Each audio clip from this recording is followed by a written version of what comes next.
नमस्कार मंडळी, मनसई फूड्समध्ये तुमचं खूप खूप स्वागत आहे. आज आपण करणार आहोत झटपट अशी शेवयाची खीर. उपवास असेल तर काही गोडाचा पदार्थ हवा असेल किंवा काही पाहुणे आले असतील तर ह्यासाठी हा गोडाचा पदार्थ एक उत्तम पर्याय आहे. पटकनही होतो आणि त्याला जास्त वेळही लागत नाही आणि चवीलाही खूप छान लागतो. आणि शेवयाची खीर म्हटली की सगळ्यांचं फेवरेटच आहे. तर आपण आज शेवयाची खीर करूया.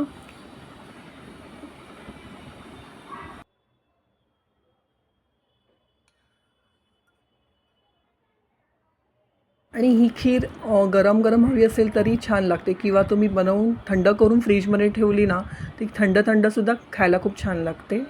तर त्यासाठी मी कढईमध्ये 2 चमचे तूप घेतलं आहे आणि तुपामध्ये मी बारीक असे ड्रायफ्रूट्स पहिले भाजून घ्यायचे आहेत आपल्याला. थोडे काजू आणि थोडे बदाम घेतले आहेत, ते बारीक करून घेतले आहेत आणि आपण ते असे खमंग तुपामध्ये भाजून घ्यायचे आहेत. त्यामुळे टेस्ट खूप छान येते. जर तुम्हाला ड्रायफ्रूट्स स्किप करायचे असतील तर ते तुम्ही करू शकता, पण थोडेसे घातले ना तरी टेस्टला खूप छान लागतात किंवा बारीक फूड करूनही चांगले लागतील. हे आता आपण मस्तपैकी खमंग भाजून घेऊया तुपामध्ये.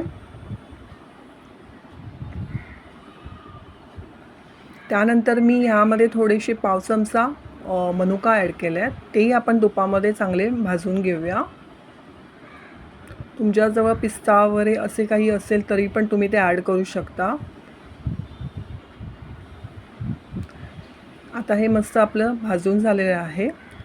त्यानंतर मी इथे रोस्टेडच शेवया घेतल्या आहेत. त्या जास्त भाजायची गरज नाही, पण थोडंसं तुपामध्ये आपण भाजून घेतल्यावरती तिला टेस्ट चांगली येईल, म्हणून मी ते थोडेसेच हाताने असे मोडून तुपामध्ये चांगले भाजून घेते. जास्त भाजायचे नाही, नाहीतर करपतील आणि करपले तर त्याला वेगळाच टेस्ट येईल, म्हणून जास्त भाजू नका. त्यानंतर मी इथे 2 मोठी वाट्या गरम दूध घेतलं आहे, ते त्यातच मी ॲड केलं आहे.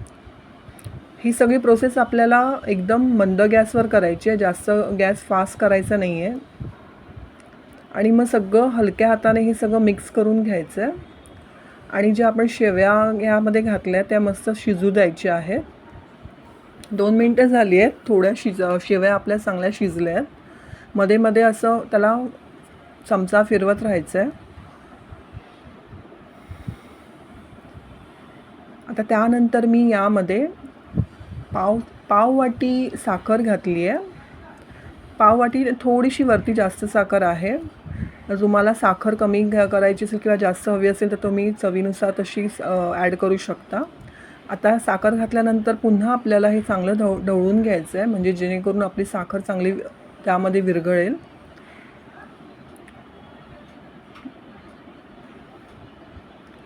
हे सगळं मिक्स करून घेतलं आहे आणि शेवयासुद्धा चांगल्या आता शिजलेल्या आहेत. आता थोडं 5 मिनटं ते चांगलं मंद गॅसवरती शिजू द्यायचं आहे. आणि आता मी इथे पाव चमचा वेलची पूड घातली आहे, ती मिक्स करून घेऊया. आणि त्यानंतर मी इथे केशरचे 2 ते 3 तुकडे घालते आहे. केशरचे 2 ते 3 काड्या घातल्या आहेत. पुन्हा एकदा आपण हे सगळं एकत्र ढवळून घेऊया. तुम्ही बघू शकता आपली शेवयाही मस्त शिजल्या आहेत आणि दूधही थोडं आटलं आहे. आपण जास्त हे दूध आटू द्यायचं नाही आहे. जास्त दूध आटवलं तर मग ती खीर पुन्हा मस्त पूर्ण सगळी घट्ट होईल. तेवढी ही कन्सिस्टन्सी बरोबर आहे. दुधाचं प्रमाण जर वाढवायचं असेल तरीही तुम्ही वाढवू शकता, पण पाव वाटी शेवया आणि त्या 2 वाट्या दूध हे इतकं बस होतं.